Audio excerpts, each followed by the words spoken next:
Hello, how are you? Hope you are doing well.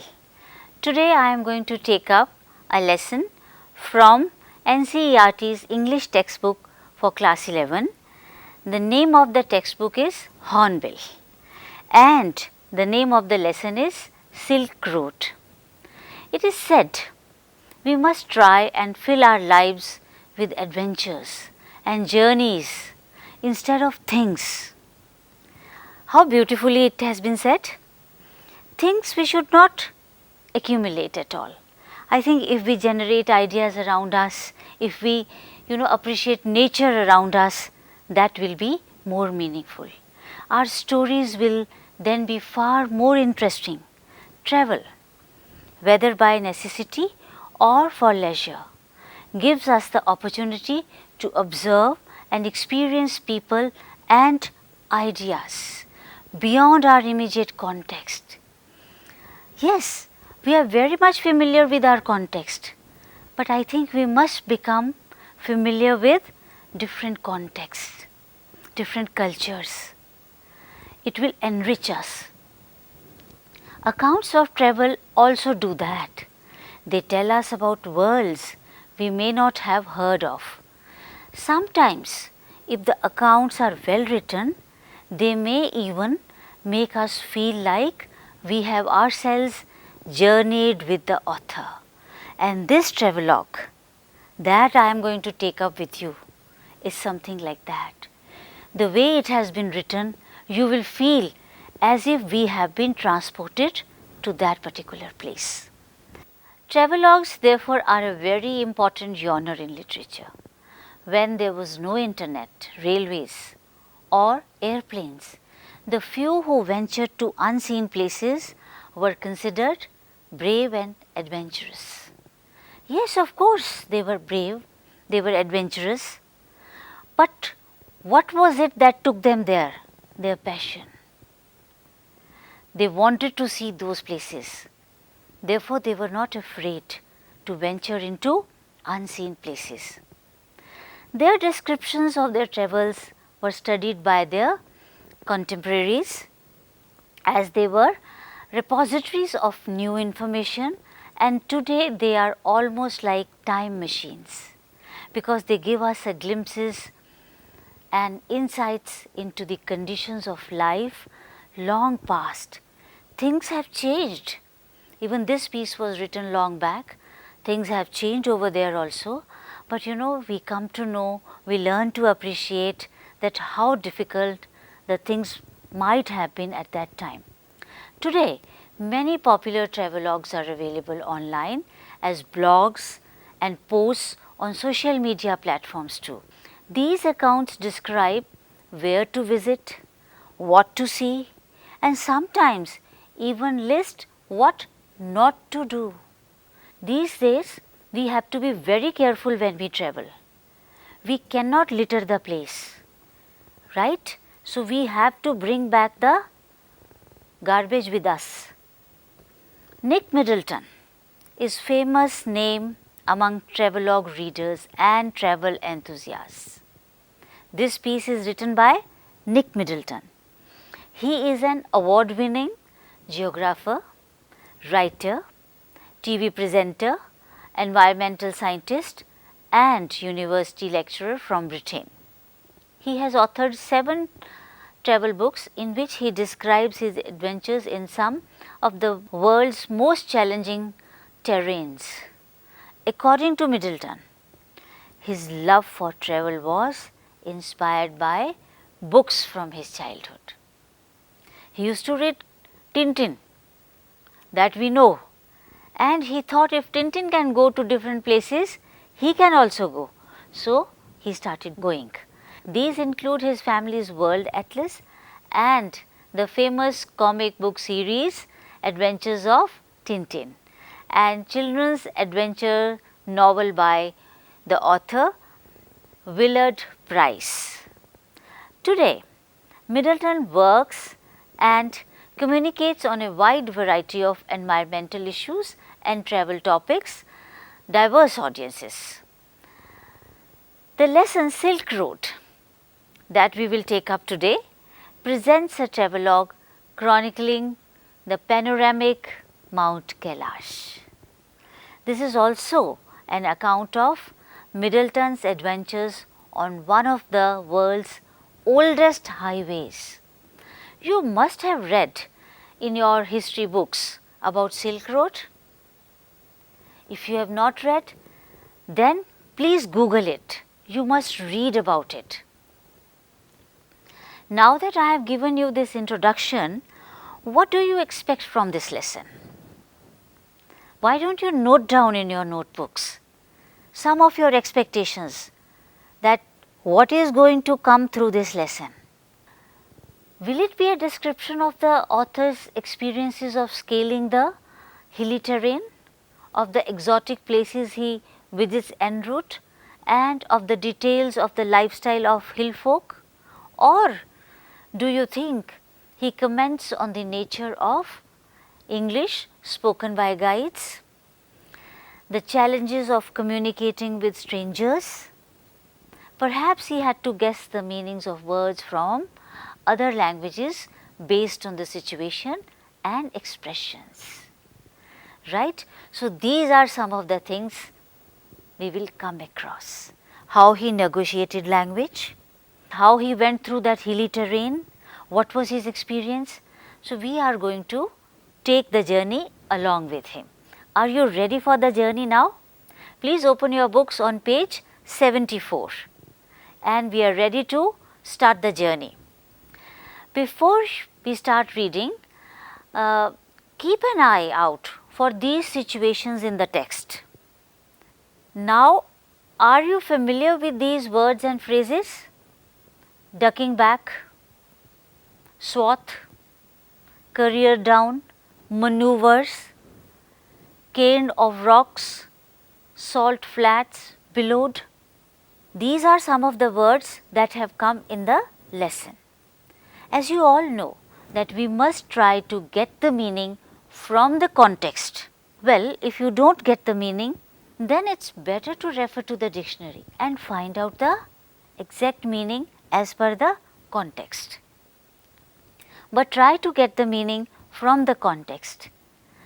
You can open page 74 of your textbook and identify the expressions I just used. You will see that their meanings can be inferred from the text. For our convenience, I have divided the text into 3 parts. I am going to start with the first part of the travelogue. Part 1 of the travelogue begins with a vivid description of the scene. Now, notice the use of language. A flawless half moon floated in a perfect blue sky. How beautifully it has been described. Blue sky, absolutely clear because there is no pollution, and flawless half moon. I think it's now clear. The picture has become clear in front of our eyes. It's so vivid. On the morning, we said our goodbyes. Extended banks of cloud like long French loaves glowed pink as the sun emerged to splash the distant mountain tops with a rose tinted blush. Now that we were leaving Ravu, Ravu is the name of the place, please note down in your notebooks. Lamo said she wanted to give me a farewell present. One evening I had told her through Daniel that I was heading towards Mount Kailash to complete the Kora. Now, why do you think he says that he told her through Daniel? Why is it so? Because of the language. She must not be knowing the author's language and vice versa. Maybe Daniel knows the language, so he was able to help convey the message. And then she had said that I ought to get some warmer clothes. Mount Kailash, as we all know, is a very cold place. So she said that you don't have enough warm clothes, you must have that. And what is a Kora? Isn't it a new word that we have come across? Can you guess the meaning? Kora is a Tibetan word that translates to circumambulation or revolution in English. Kora also refers to the act of showing reverence to what the Tibetans believe to be holy and sacred. After ducking back into her tent, who? The girl who wanted to give warm clothes to the author. She emerged carrying one of the long sleeved sheepskin coats that all the men wore over there. Sitan sized me up as we clambered into his car. Ah yes, he declared. Drokpa sir. This refers to the people who wander as nomads, shepherds in the region of Tibet. So Drokas, they have started their journey. So another word which is different is Dropka, which means shepherds or nomads, and that is their profession over there. We took a shortcut to get off the Changtang. The Changtang is a high altitude plateau in western and northern Tibet extending into southeastern Ladakh with vast highlands and giant lakes. From eastern Ladakh, Changtang stretches approximately 1600 kilometers east into Tibet. As far as the province of Qinghai, it is the home of the Changpa nomads. Changtang Plateau. Let's pause here for a minute and let's try to understand what is the situation today, because many visitors are going there. People have been traveling to these places. When I was looking for the advisory, I found the following things. It says Changtang Plateau is a depopulated zone. Make sure your driver or your guide had toured this place before. It's easy to get lost. That was true at that time also, and this is true even today. Second thing, you have to be very strong to go through the Changtang Plateau adventure. Make sure you are capable of this rough trip. Now, why is it rough? Rough doesn't mean in terms of that it doesn't have good roads, because high altitude, you might get breathing problems. So, you have to be a strong person. Another thing that I came across was, before entering the depopulated zone, prepare yourself some clothes, food, water and some necessary drugs. These things are not available over there. Therefore, one has to go there prepared. There are more things to it. It says whether you drive there or rent a SUV, do choose a good one with GPS. Why? Why do you think so? Because there are chances that one might get lost. It also says because this zone is a nature reserve, you do not want to litter around. Bury the biodegradable waste and take the non-biodegradable waste out of the plateau. Clear-cut instructions are given to the tourists. I think it is the responsibility of all of us to keep this planet clean. It also says, mind the wildlife living there. We must not disturb them. So, I was looking for Tangzang plateau.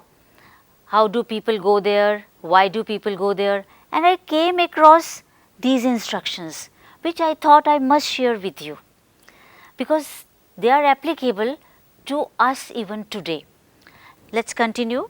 Sitan knew a route that would take us southwest, almost directly towards Mount Kailash. So, that means the driver of the vehicle, Sitan, was well versed with the area. he knew how to reach Mount Kailash. It involved crossing several fairly high mountain passes. He said, "But no problem, sir." He assured us, "If there is no snow." "What was the likelihood of that?" I asked. "Not knowing, sir, until we get there." Students, whenever Sitan is speaking, underline those sentences. Later at the end of the lesson, we will discuss about difference in language. Let's continue. From the gently rolling hills of Ravu, the shortcut took us across vast open plains with nothing in them except a few gazelles that would look up from nibbling the arid pastures and frown before bounding away into the void. They did not like the disturbance of the vehicle. Further on, where the plains became more stony than grassy, a great herd of wild ass came into view. Sitan told us we were approaching them long before they appeared. "Kayang," he said, pointing towards a far off pall of dust. Kiang. It is the wild donkey species that can be found in the cold region of Tibet. It is also found in Nepal and India, in the regions that have low temperature and snow. When we drew near, I could see the herd galloping en masse, wheeling and turning in tight formation as if they were practicing maneuvers on some predetermined course. How beautifully the author has described, as if those animals were practicing maneuvers like some military formation. Let's continue. Plumes of dust billowed into the crisp, clean air. Plumes of dust. Generally, plumes are used with birds, but here he is saying plumes of dust billowed into the crisp, clean air. As hills started to push up once more from the rocky wilderness, we passed solitary drogpas, tended their flocks, sometimes men, sometimes women. These well-wrapped figures would pause and stare at our car, occasionally waving as we passed. What a lonely life! When the track took us close to their animals, the sheep would take evasive action, veering away from the speeding vehicle. We passed nomads' dark tents pitched in splendid isolation. Splendid isolation. Underline the words. How beautifully the author is using the words to describe even isolation. Usually with a huge black dog, a Tibetan mastiff standing guard. So along with the sheep they had dogs. And which breed? Tibetan mastiff. The Tibetan mastiff, Dokhi, in Tibetan originated as a herding and guarding dog for the nomads of Tibet and as a watchdog in Tibetan monasteries. The Tibetan Mastiff is a distinct dog breed that was bred as a flock guardian in the high altitudes of the Himalayas and the Tibetan plateau. These beasts would cock their great big heads when they became aware of our approach and fix us in their sights. As we continued to draw closer, they would explode into action, speeding directly towards us like a bullet from a gun and nearly as fast. So these shaggy monsters, blacker than the darkest night, usually wore bright red collars and barked furiously with massive jaws. They were completely fearless of our vehicle. They would charge at the vehicle. They had no clue that the vehicle could harm them, but they would charge, shooting straight into our path, causing Sitan to brake and swerve. The dog would make chase for 100 meters or so before easing off, having seen us off the property. So they were aware of their property and nobody should come on that property. So they were guarding it very well. It wasn't difficult to understand why ferocious Tibetan Mastiffs became popular in China's imperial courts as hunting dogs, brought along the Silk Road in ancient times as tribute from Tibet. So now we can understand that why these dogs were used in ancient times also.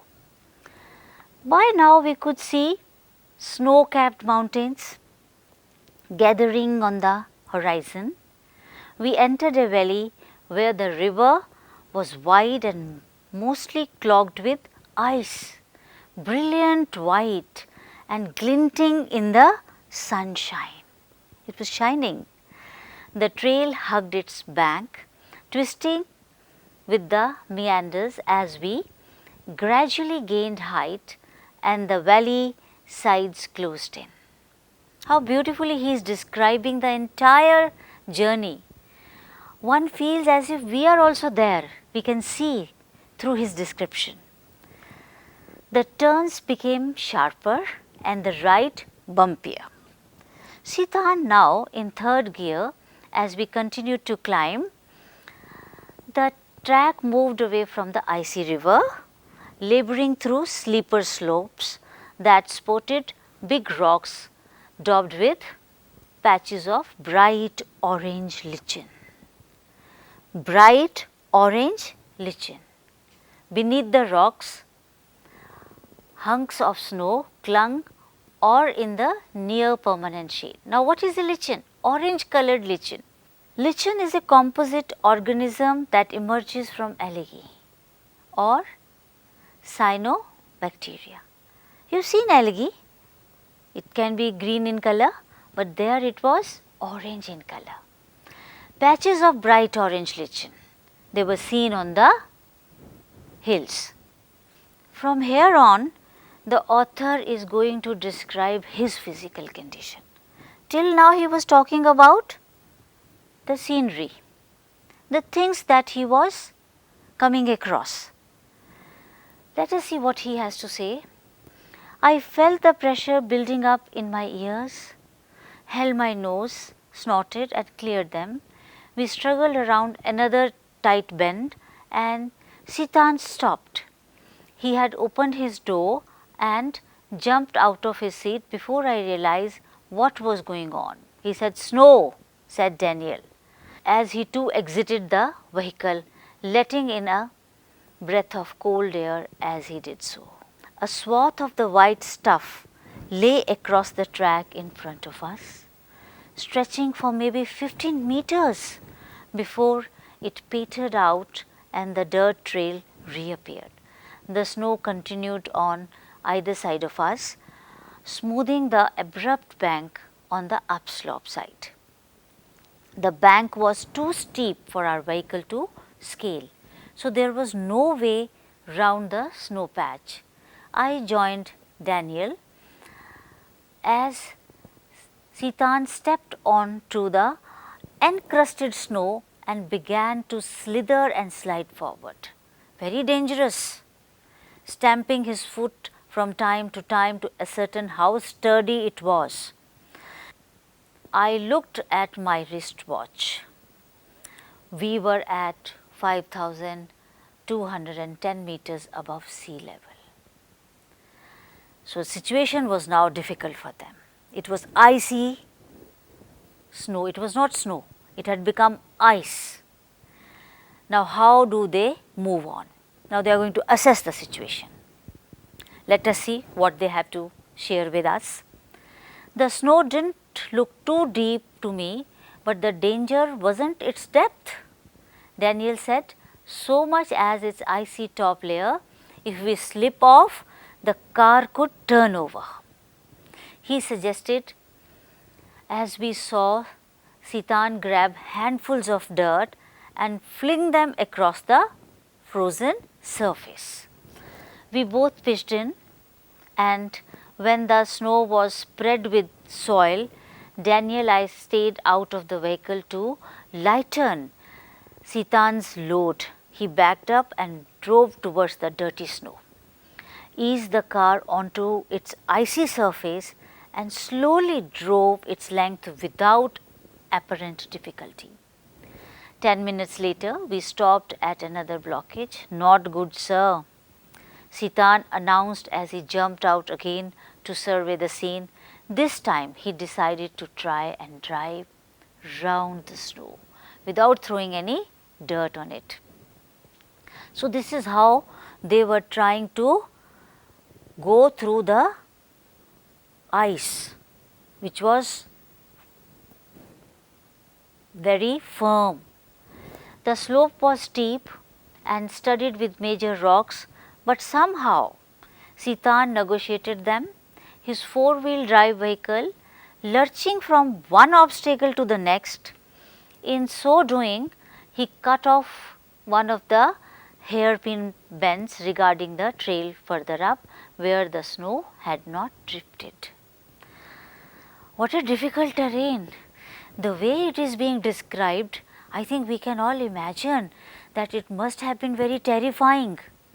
Every now and then, there is a blockage, there is snow, it is dangerous, but somehow their driver, Sitan, was able to manage. What does this show about Sitan? Was he a good driver? Yes, of course. Did he know his route very well? He knew his route very well. And these days also, when people plan their journey over there, this is the first instruction that is given to the tourists. Students, have you realized how beautifully the author has described the terrain? The terrain is so terrifying, so difficult. With this, we have come to the end of this session. We are on page 76. We will continue with this in our next session. In the meantime, please read the travelogue on your own, and I am sure you will enjoy reading it. Thank you.